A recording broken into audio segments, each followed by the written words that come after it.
Theater it's a unique experience, I guess, because nothing really simulates being live and in person there when something is happening. I mean, it's weird to bring science into it, but it's that idea of like observing what is it? Just the act of observation can affect the outcome of an experiment, right? And so you can watch The Godfather a million times, and you're just sitting at home watching it, and you're watching something that happened what 40, 50 years ago when that was filmed.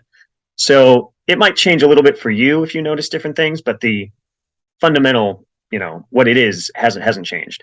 But every time you go and see a live production of theater, whether it's a community theater, whether it's a children's theater, or it's professional, it's Broadway, it's whatever, it's it's a unique experience that's never completely replicated. As consistent as the actors may be, and as much as they stick to the script and all that kind of stuff, it still has too many variations and too many just little ins and outs that can change, that it's never the same twice.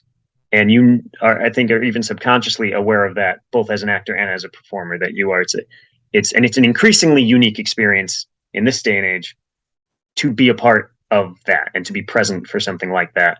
But it's the same as it was thousands of years ago, and that's why it's as a medium been uninterrupted. It's never not there's never not been theater in some way, and I don't think there ever will not be live theater for that same reason. I only officially started producing in the sense of like having the specific role of producer. I only started doing that 3 years ago, and that kind of just came about because I've I theater's still a part of my life, but I de-emphasized it. In 2015, I moved out back to Los Angeles so I could go to film school for screenwriting, which has been the primary focus of my life or my creative efforts since then. But my wife, who I met through theater and who we've performed with many times, she was the one who first got involved with Kentwood Players and who has stayed very consistently involved in theater since we've been moving back out here. And the job that I do makes and my well, I should say my actual job that I make money for more so than the screenwriting, but it makes adhering to the typical theater schedule very difficult because I work in afternoons and evenings and I have like a 9 to 5 job. And so auditioning and then rehearsing, and it just hadn't been really feasible for me. And so it was an opportunity to find a way of being involved at a fairly high level and having a certain, level of creative involvement.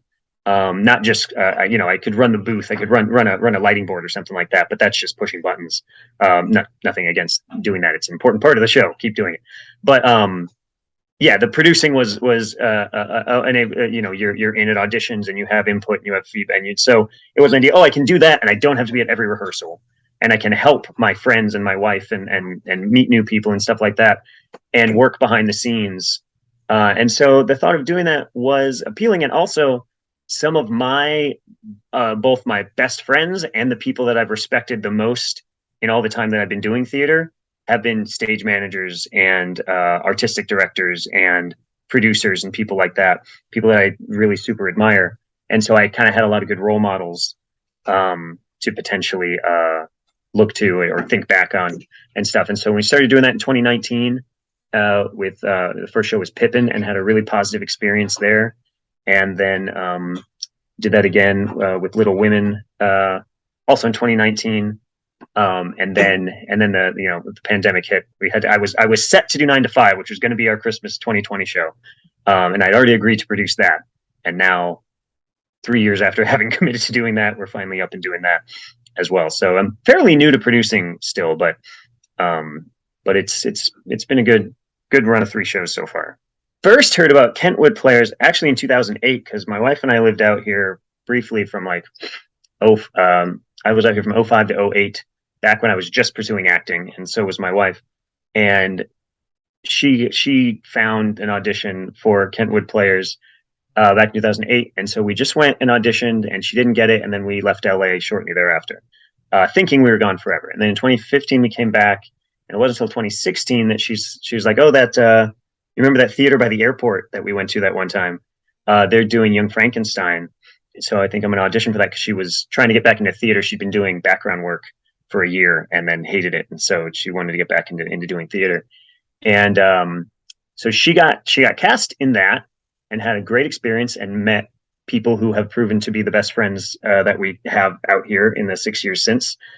And I was just a show spouse for the first three shows that she did, but I got kind of sucked in because, and this folds into the reason why we love Kentwood so much, because it's this community, because then I start going to the cast parties and the piano singing parties at people's houses. And, partly because I'm used to being around these kinds of people, I just kind of am embraced by this community also. And so they were so open and kind of welcoming that way. And then started wanting me to, oh, well, can you audition? No, you can't audition. Well, what are other ways you can be involved?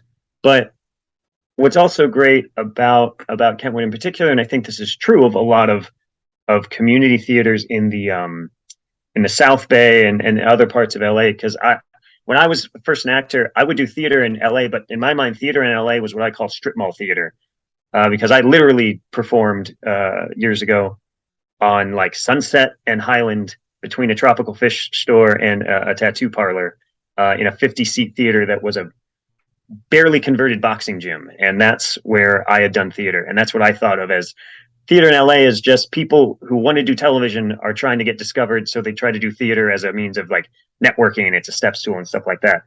And the vast majority of people, both at Kentwood and from what I know of other of the community theater scene, they're just people who love to perform, most of whom, my joke is that like half of Kentwood Players are engineers. That's just what they do. There's like engineers and lawyers who just like to sing and dance, in their off time. And so that brings more of a purity to it because nobody's really trying to get anything out of it. They want to perform and do the best show that they can. And then as soon as it's over, their next thought is just, well, what's the next show that I can be a part of? It's not, I hope I can get an agent and get on a TV show. Nothing against those people, that has its place, obviously. But for me, it's a different quality of experience. And I really appreciate that about what people at Kentwood are doing. The process in creating and producing a play, all my producing really, as far as like straight producing, has only been through Kentwood. And so because Kentwood Players has been around a very long time, they have a pretty set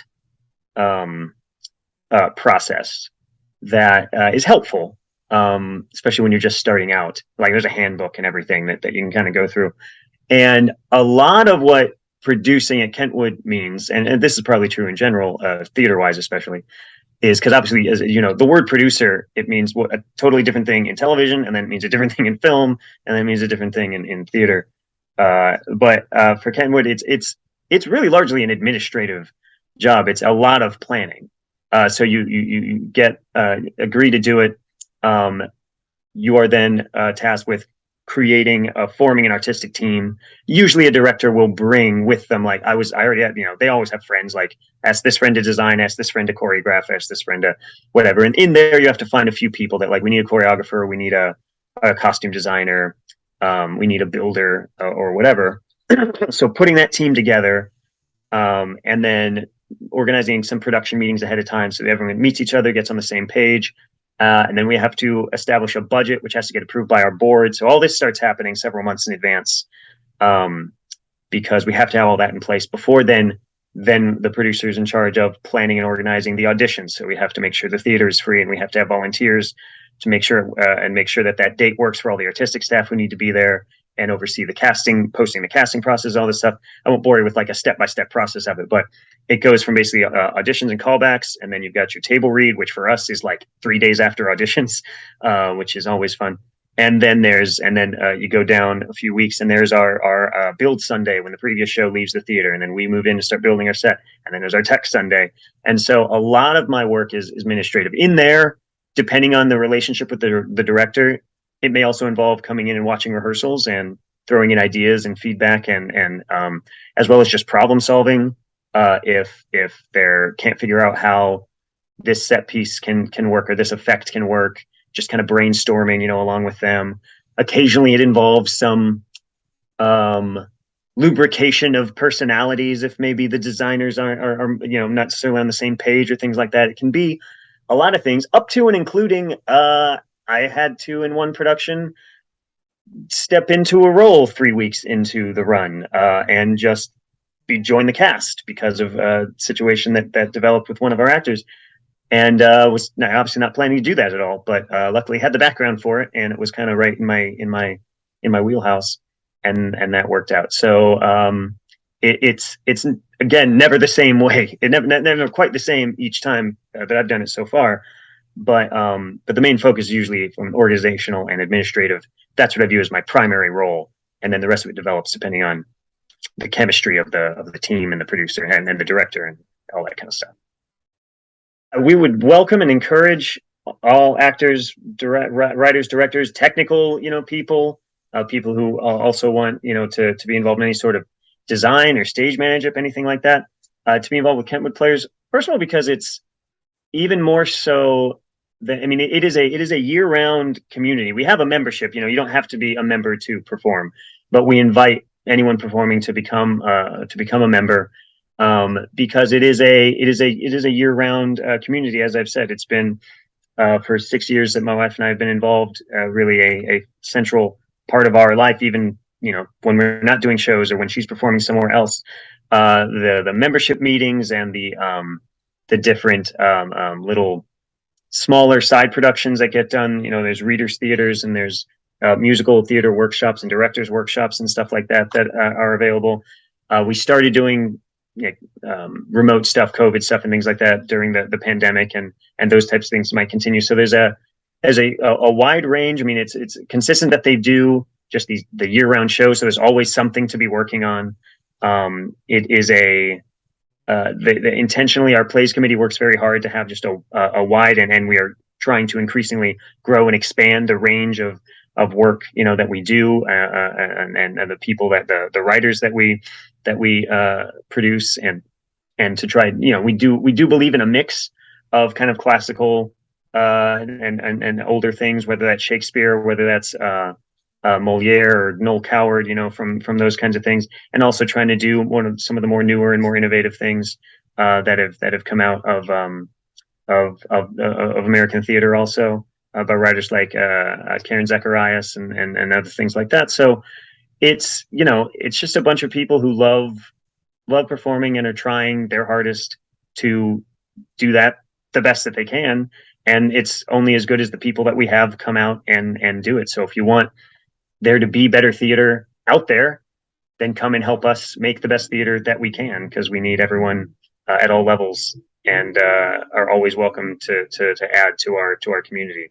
Theaters like Kentwood Players, I mean, I think it's just important because just that term community, we're in the community. I worked with an actor once who reminded us one night before going on stage, like, just remember, every time you go on stage, it's probably the first show that someone out there is ever seeing, and it's probably the last show that someone out there is ever seeing, whether they realize it or not at the time.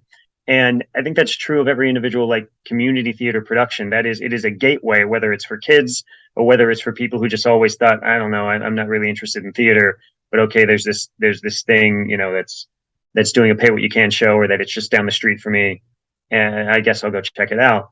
And it just opens up people's lives and their minds to just the world outside them, or the world that's not on social media, the world that's not on just on television and stuff like that.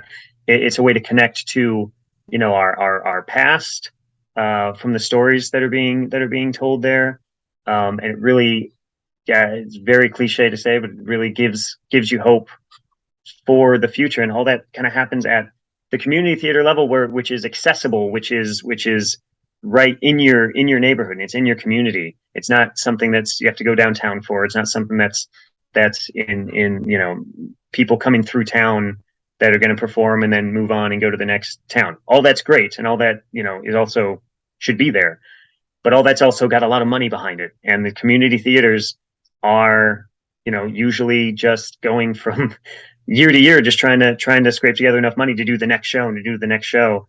And it's hard. I mean, everything is more expensive, as we all know, but it's just art. I don't know. Art's always mattered to me. It's been a huge part of my life, again, since I was 12 years old, and I've seen it make an incredible amount of difference in countless people's lives at Kentwood, as well as other places.